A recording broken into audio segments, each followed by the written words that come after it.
திருச்சிற்றம்பலம். தினம் ஒரு திருமந்திரம். திருச்சிற்றம்பலம்.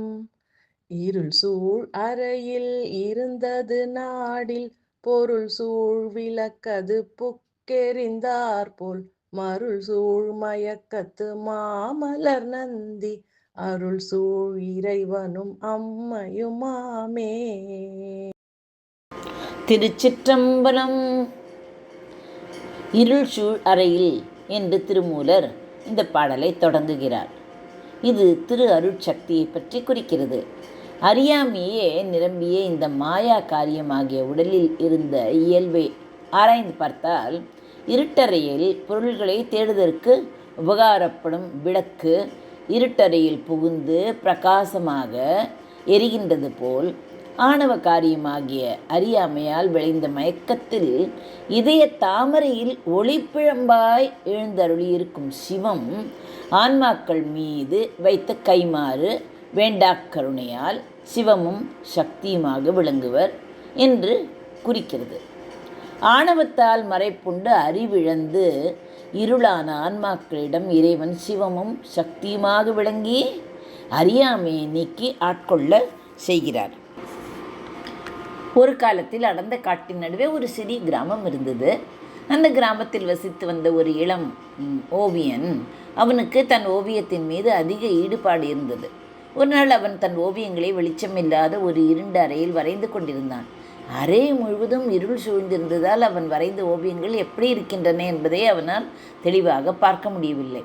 இதனால் அவன் மனதில் ஒருவித மருள் சூழ் மயக்கம், அதாவது குழப்பமும் வரையப்பட்டது சரியாக இருக்கிறதா என்ற அச்சமும் குடிக்கொண்டது. இது மனித மனத்தின் அறியாமையை குறிக்கிறது. அவன் வரைந்த ஓவியங்களின் மீது அவனுக்கே திருப்தி கிடையாது. பல முறை முயற்சி செய்தும் தான் எதிர்பார்த்த அளவு தெளிவும் அழகும் கிடைக்கவில்லை. இந்த நிலைதான் பாடலில் வரும் இருள் சூழ் முறையில் இருந்தது நாடில் என்ற வரியை குறிக்கிறது. அதாவது, ஒரு விஷயத்தை பற்றி தெளிவான புரிதல் இல்லாத போது அது இருளில் இருப்பது போல உணர்வது. திடீரென்று அந்த அறையின் ஒரு சாளரத்தின் வழியாக ஒரு பிரகாசமான ஒளிக்கதிர் உள்ளே நுழைந்தது. அந்த ஒளி அறையில் இருந்த இருளை அகற்றி சுவரில் மாட்டப்பட்டிருந்த ஓவியங்களின் வண்ணங்களையும் கோடுகளையும் தெளிவாக காட்டியது. அந்த ஒளியை பார்த்ததும் ஓவியனுக்கு தான் இவ்வளவு நேரம் தவறாக வரைந்து கொண்டிருந்ததை உணர்ந்து கொண்டான்.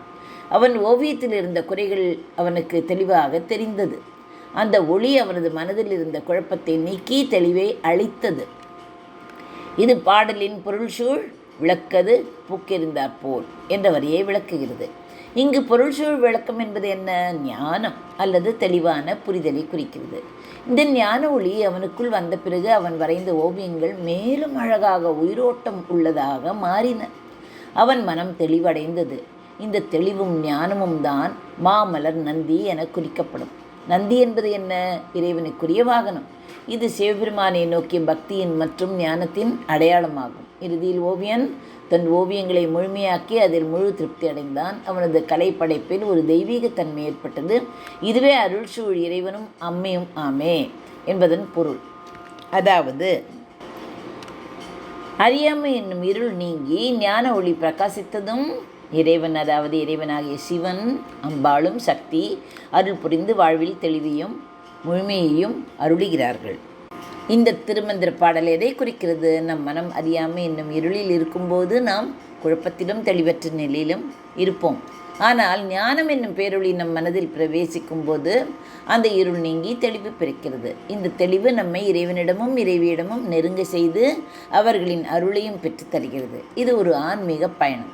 இதில் அறியாமையிலிருந்து ஞானத்திற்கும், ஞானத்திலிருந்து இறைவனின் அருளுக்கும் செல்கிறோம்.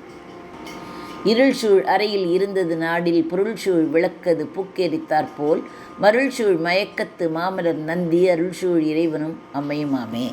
நன்றி, வணக்கம். உமா பாலசுப்ரமணியன்.